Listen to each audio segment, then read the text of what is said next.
et messieurs, chers enfants, prenez place, installez-vous, le spectacle commence dans quelques minutes. Bonjour, vous allez bien? Bonjour, vous aimez la magie? Eh ben ça tombe bien, il va y en avoir. Alors à Nivelles, quel plaisir de vous retrouver. Mais je ne sais pas où on est, hein. Ah bah, non, c'est par ici, c'est par ici. Ah bon, tu Ouais, connais toi? ouais.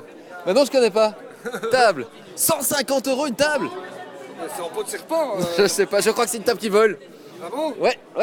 Salut, nous sommes à Nivelles au Vauxhall pour Hocus Pocus, festival de magie. Et il y a Harry Potter qui est là. Et il y a Harry Potter qui est là, il est caché. On voit pas. Il va y avoir un grand concours de magie pour les amateurs de magie. Et là, c'est le marché.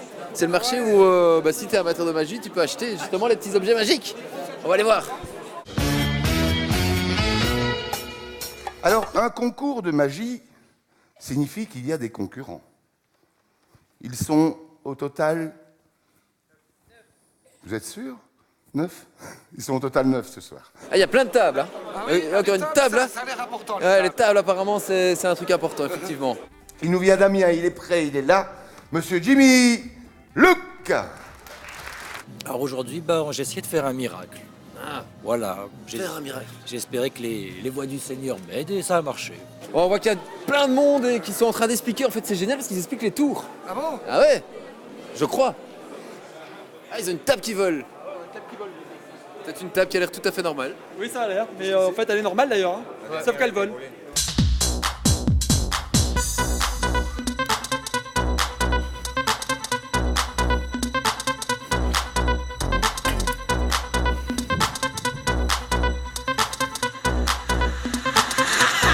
Lapin! Oh là là. Oh. Et est-ce que je peux faire ça avec ma femme? Vous pouvez essayer. Ouais. Il y en a qui ont essayé, ils ont eu des problèmes. Ah bon? Voilà. Ça, c'est un grand classique, on peut dire, la table qui vole. Commence à devenir un classique de la magie maintenant, tout à fait, ouais. C'est un effet qui est très ancien, qui a été popularisé par un magicien allemand, mais qui aujourd'hui devient un des classiques de la magie moderne, entre guillemets. Oui, c'est vrai, tout à fait. Ça vaut combien une table qui vole comme ça? Ça vaut aux alentours de 300 €. Ok. Ouais. C'est un budget, mais pour les gens qui font de la scène, c'est vite rentabilisé. Pourquoi un lapin dans un chapeau? Et pourquoi pas un chapeau dans un lapin? Ça n'aurait absolument aucun sens, vous avez raison. Pour répondre à cela, il faudrait remonter au premier spectacle de magie. La magie a son histoire, ses grandes dates, ses grands noms. Et c'est quoi le truc dont vous êtes le plus fier? C'est ça, par exemple. Mais ça, je sais pas. Monsieur, il est bien fait, hein. Il très est bien. vachement fait. On dirait un vrai. On dirait un vrai. Regarde, il bouge. Est-ce qu'ils volent? Attendez, je vais le faire voler. Jean-Eugène Robert Houdin, Georges Méliès, Harry Houdini, Siegfried Enroy, David Copperfield. Et enfin, Jimmy Luke. Il faut savoir que Méliès, il a racheté les théâtres qui étaient tenus par Robert Houdin, que nous on considère être le père de la magie moderne.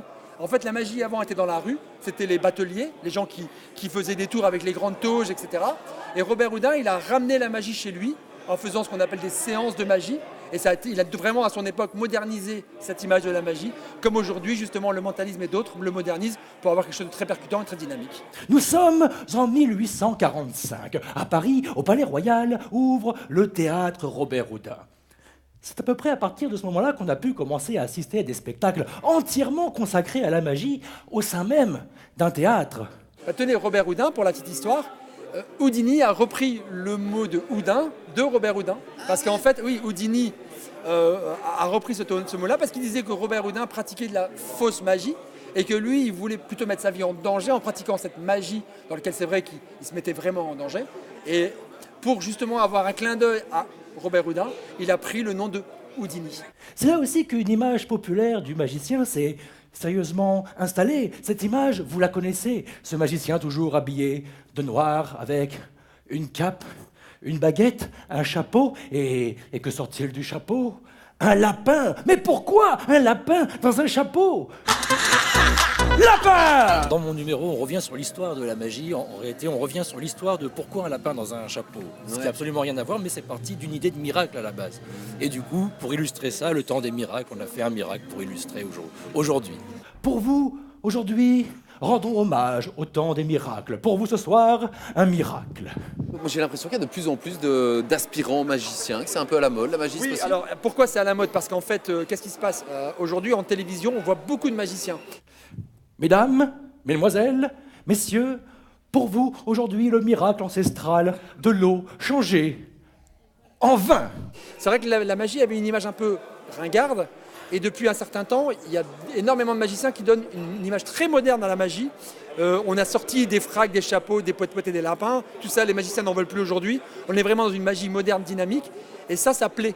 Alors que c'est vrai, le côté traditionnel, costume à paillettes, etc., c'était un peu ringard et les jeunes ne se retrouvaient pas. Remplissons ce verre d'un tout petit peu d'eau, et dans quelques instants, celle-ci sera entièrement changée en un fabuleux Bordeaux. Mais pour préserver un petit peu de mystère, cachons ce verre derrière le rideau. 1, 2, 3, c'est fait. L'eau dans ce verre est entièrement changée en vin. Maintenant, le plus difficile, c'est de la faire revenir à l'état initial d'eau minérale. 1, 2, 3.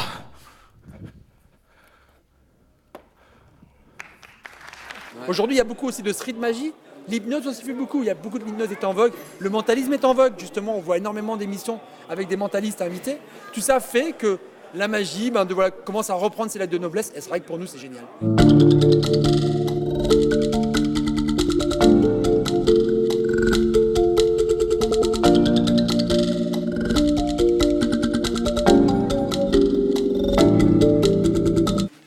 Bonjour. Salut, t'es qui? Moi je m'appelle Raphaël Durali, T'as quel âge? j'ai 13 ans. Et toi tu fais dans les cartes? Ouais, enfin je fais beaucoup de manipulations, tout ce qui touche à l'agilité, tout ça.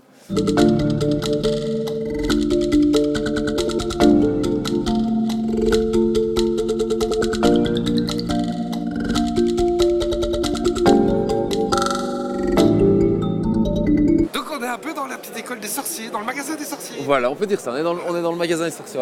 Monsieur, un magasin. Bonjour monsieur. Bonjour. Ah, vous êtes un magicien, un sorcier, un illusionniste Un sorcier. Un sorcier, ouais. Ah, ça y est, on y est. La sorcellerie. Et du coup, ici, alors, vous vendez des cartes? Je vends des cartes, j'ai des tours de cartes, des DVD qui expliquent comment faire des tours de cartes, tout ça. Et pourquoi les cartes? Pourquoi les cartes? Parce que déjà quand t'es magicien en direct tu penses aux cartes déjà. Et je trouve que c'est quelque chose de beau quand tu les manipules. Tu peux faire plein de trucs. Avec les colombes aussi, c'est beau. Mais avec les cartes, tu vois, tu peux vraiment les modeler, tu peux en faire quelque chose. Et je trouve que c'est vraiment super.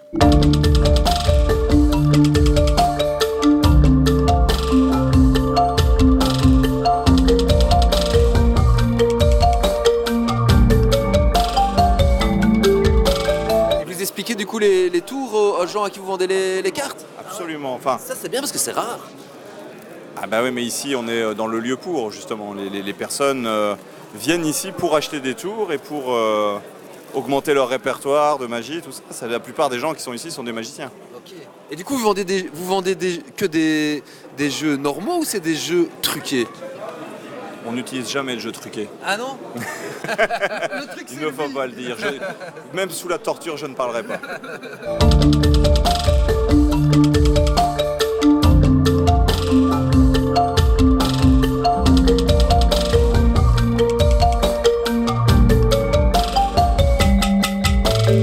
Après en manipulation il y a plein de trucs. Il y a les balles, il y a plein de trucs. Tu peux jouer avec des explosifs. En fait la magie c'est comme des effets spéciaux mais en live finalement. C'est que tu les fais en live. Tu les fais toi-même? Ouais voilà. Je peux vous faire un petit truc si vous voulez, rapide. Un Regardez. petit, ouais. Là. On a du 8, on a du 9, on a du... 4 cartes rouges, 4 cartes noires. Vous savez ce qui se passe quand on mélange de l'huile et de l'eau? L'huile remonte à la surface en fait. Juste. En fait, les cartes rouges et les cartes noires c'est un peu pareil. Alors je vais mélanger les rouges et les noirs, vraiment une sur deux comme ça. D'accord? Là il met les noirs. Particules d'huile et particules d'eau, vraiment une sur deux. Mais si on attend un peu, c'est comme l'huile et l'eau qui est plus légère, l'huile remonte à la surface. Et si on regarde bien ici, l'huile remonte tranquillement. Oh là là. Et fatalement, si l'huile remonte, c'est que là, ici, j'ai l'eau. Ah ouais. Joli. Et là, c'est le jeu qui est truqué ou c'est vous qui avez fait une manipulation? Non, le jeu n'est pas tout truqué, on peut vérifier les cartes, il n'y a rien de particulier, c'est vraiment des cartes ordinaires. Excellent.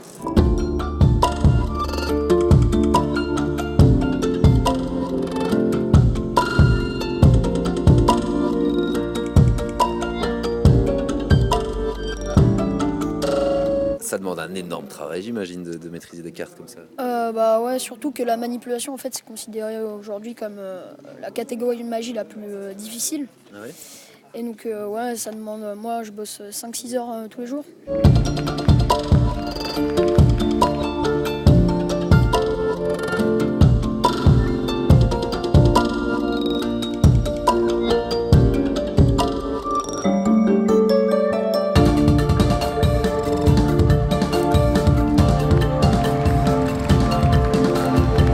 T'as fait un petit tour sur le marché là? Il y a un marché où ils vendent tout plein de trucs, ils ont des stands, etc. T'as été voir ou pas? Ouais, j'ai été voir. Et c'est intéressant encore pour des magiciens déjà un peu confirmés comme vous d'aller sur des marchés comme ça ou pas? Ouais, ça va. La foire aux trucs. Ouais, la foire aux trucs. Bah ouais, c'est toujours bien. On peut acheter des trucs qu'on voit pas forcément en boutique. Parce que c'est vrai que des fois, on voit pas toutes les boutiques de France, donc c'est vrai que c'est intéressant. C'est un budget d'être magicien, ça coûte cher de vouloir être magicien? Ça dépend quelle catégorie on pratique. Ouais. Si on pratique la grande illusion, c'est sûr que ça va être plus cher. Si on pratique la manip, ça va être cher, mais un peu moins. Donc voilà.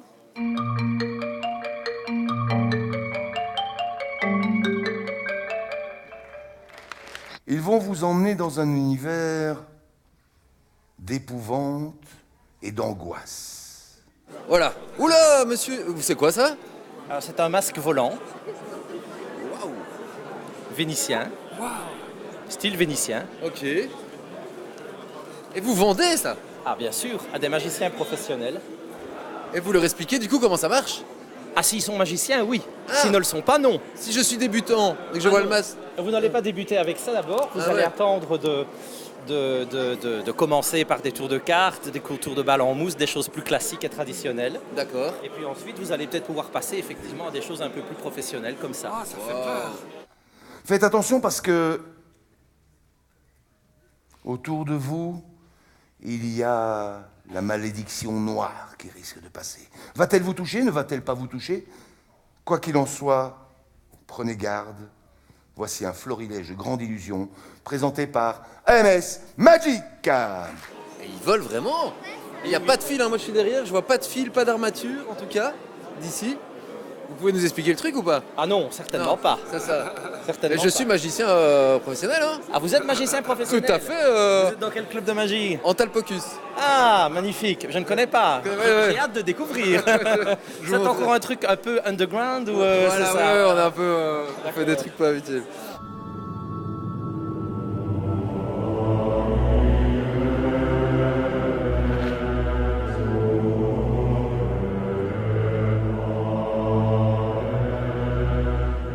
Est-ce que ça coûte cher un masque comme ça? Alors un masque comme ça, pour des professionnels, ça vaut, oui, pas loin de 500 €.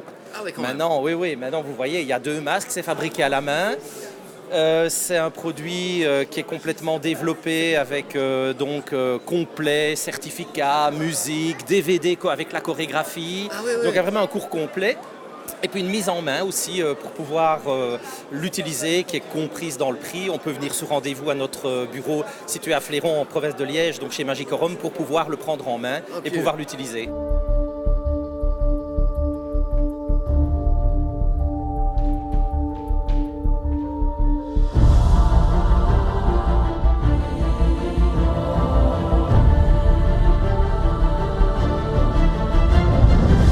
Le fait, moi j'ai déjà vu en spectacle, le fait qu'on l'ait déjà vu, du coup les gens ça les intéresse encore ou ils cherchent que de l'inédit? Alors non, ça les intéresse surtout si vous avez un personnage, un univers, une musique, une présentation et que ça vient s'intégrer dans une histoire.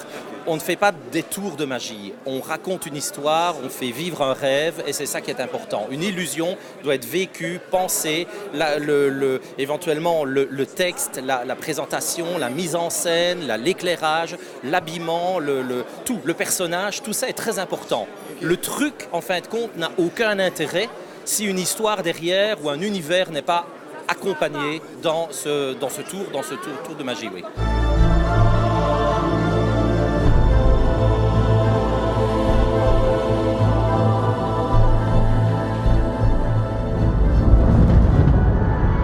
Attention. qu'est-ce qui se passe? Eh ben là, c'est un des tours à la mode que vous allez nous montrer là. À la mode, voilà, c'est ça. Vous avez ici une pièce de 50 cents. Ouais. Vous la faites tourner et vous la lâchez brutalement. Et elle lévite. Oula. Oh là là. C'est pas mal ça. On voit rien. On voit rien. Wow. C'est génial ça.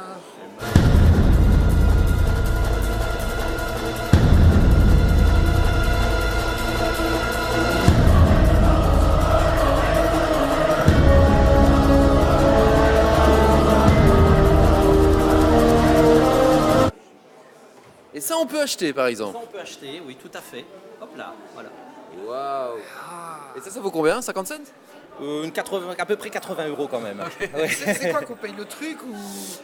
Tout le principe, l'idée, le système, la conception, l'originalité. Il nous vient de Charleroi, il a 36 ans. Sa passion, c'est la scène, le public et bien sûr la magie. Aujourd'hui, il va vous présenter un numéro de grande illusion qui ne va pas vous laisser indifférent. Voici, mesdames, mesdemoiselles, messieurs, monsieur David Couplefil. Oui. Ok, on est dans les coulisses. On est dans les coulisses. Et tu vas disparaître. Non, je vais pas dire. Enfin, j'espère que non, parce que j'ai un magicien à côté de moi, c'est l'organisateur, c'est Doug Spencer. Salut. Oui. Salut tout le monde. Salut l'appareil. Alors, ici, là, c'est le concours, c'est ça? C'est le concours. Oui. Donc, c'est des gars qui sont débutants ou pas forcément? Ça dépend. C'est soit des professionnels qui veulent venir tester devant un jury de professionnels leur nouveau numéro, ou alors c'est des amateurs qui ont envie de se lancer dans la magie ou la magie de concours qui est complètement différente que la magie, on va dire, promotionnelle ou événementielle. Ouais. Bah, c'est un peu comme le concours Reine Elisabeth pour celui qui fait du classique. Là, il est devant un public profane, mais le jury, c'est des magiciens. Il faut en plus de bluffer le public, il faut bluffer le jury qui est professionnel. C'est vraiment très embêtant. En fait, ça commence très mal. En fait, c'est très embêtant parce que j'avais prévu de présenter un numéro de Grande Illusion ce soir. Malheureusement, je ne pourrais pas présenter de Grande Illusion car ma partenaire est malade en fait depuis hier soir. On l'a attendu jusqu'au dernier moment en espérant que ça aille mieux. Voilà, ça va vraiment pas et apparemment l'information n'est pas passée. C'est pas grave, vous inquiétez pas, je suis un professionnel donc je vais quand même commencer avec un autre numéro. Peut-être juste ici, voilà, un morceau de fil et je vais faire directement apparaître. Excusez-moi, je suis un petit peu stressé, le début ne commence pas très bien. Je vais plutôt commencer, si vous permettez, par un numéro à la guitare. En fait, la magie est en plusieurs catégories. Il y a les grandes illusions, la magie générale, les manipulations, la magie comique, le stand-up, le close-up. Et en concours, on retrouve soit un peu tous les styles, et là ça s'appelle la magie générale, ou alors c'est différencié par la manipulation ou la magie générale. Il y a une catégorie qu'on n'a pas eue cette année, c'est la grande illusion. Ok, ouais. Qui demande, elle, plus de moyens en général. Plus de moyens, il faut un camion, des partenaires, voilà, il faut des parents qui ont du fric. Ma partenaire, elle n'est pas vraiment malade en fait, c'est-à-dire que on était un couple dans la vie, et on a décidé de se séparer hier soir. Voilà, c'est familial, je préférais le dire, ça va me permettre de jouer plus relax et merci pour votre compréhension. Numéro la guitare. Merci.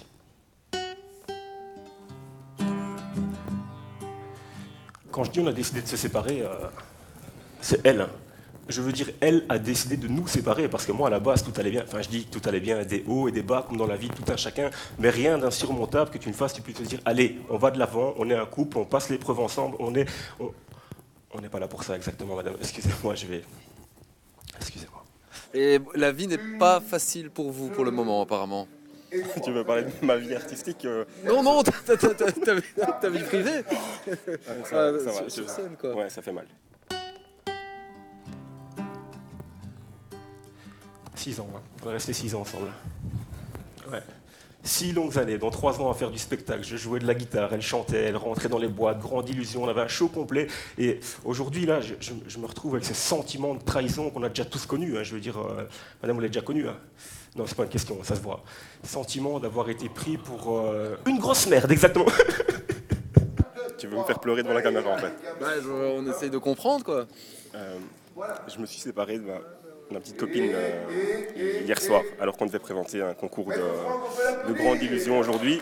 Donc on a dû improviser quelque chose. Voilà. Toi, normalement, tu fais la grande illusion. Exactement. Et là, aujourd'hui, tu as fait donc Aujourd'hui, on a fait un numéro participatif humoristique. Je peux le pas, je creuserai la terre jusqu'après ma mort pour couvrir ton corps d'or. Maxime sur ma gauche. Et de lumière. C'était quoi la marque de ton téléphone? Quelle couleur? Mesdames et messieurs, à l'intérieur du marteau qui a servi depuis le départ, le Samsung noir de Maxime. Applaudissements pour Maxime, Benoît, Nicolas et Micheline. Merci beaucoup. J'ai l'impression que la magie, ça revient à fond à la mode. J'entends tout le temps parler. En fait, c'est cyclique. Ah ouais. Il y a eu une perte de vitesse à la fin des années 70, début 80, parce que bon, la magie n'avait pas suivi la mode. Mais alors, c'est vraiment Copperfield qui a ouvert la porte à la magie moderne, donc jeans, chemise, plus besoin d'être habillé comme dans les années 50, et de ne plus surjouer le personnage du magicien qui était devenu à la longue ringard. Elle est partie, sortie de ma vie, laissant mon cœur dans le froid. Et la magie a réussi à s'adapter à la vie actuelle, le mentalisme. Pour le moment, ce qui est fort en vogue, c'est le steampunk et le close-up qui revient en force. Elle est partie, je n'ai rien vu. Je crois bien qu'on me l'a foutu dans le... C'est quoi pour toi la magie? Ça représente quoi? Ça représente l'échange avec les gens, le fait que des gens que tu connais pas, en 10 minutes, ça devient tes potes. Et ils ont envie de passer du temps avec toi. Et voilà, c'est toutes ces choses-là en fait. Je me souviens, avec le recul, quand elle voulait que je l'emmène. Je me souviens, j'avais la grippe. Pour me soulager, elle me faisait une petite soupe. Pablo, Oui. il y a un mec en kilt. Ah oui, il a mis sa robe. Ouais. Ah, il a Ça mis va sa belle robe aujourd'hui. T'as pas froid? Non, ça va, ça va. Je vous montre pas ce qu'il y a en dessous parce que... Ah, Il est jeune, il a 15 ans. t'es qui? Tu viens d'où? Je m'appelle Timothée et je viens de Lille.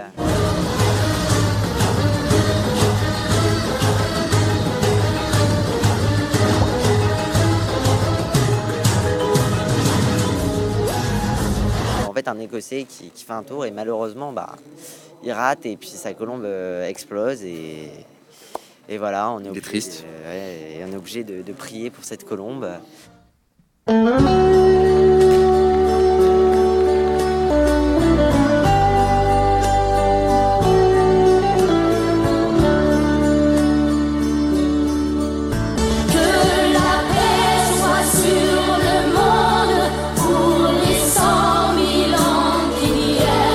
Ça arrive les accidents de colombes? Ouais, j'en ai jamais eu, mais voilà, des fois quand on la lance trop fort et qu'elle éclate contre le mur, Ça peut arriver. c'est... Et pourquoi est-ce qu'elles ne partent jamais les colombes? Parce qu'ils sont dressés, c'est comme une femme en fait. On peut... Ah, ça va intéresser Pablo ça. Non, mais ils sont dressés, voilà, ils sont habitués, c'est travailler tous les jours avec elles. C'est ça. Ils sont shootés, tout ça, donc...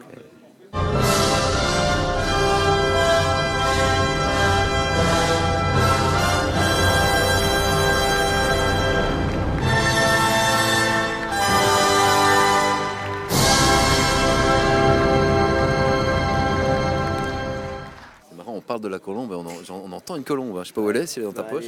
C'est pas la mienne. C'est pas la tienne ça. Pourquoi c'est des colombes dans la magie? C'est toujours des colombes. Non, il y a des lapins aussi. Ah oui, il y a des lapins. Après, il y a les grandes boîtes avec les femmes aussi, tu vois. Je peux te découper ta femme si tu veux. Et moi, j'avais commencé avec ça en fait. J'avais fait avec ma sœur la femme coupée en deux, tu vois. Ah ouais. Et puis maintenant, j'ai 2 demi-sœurs en fait. On peut lui tendre le micro, tu parles un peu?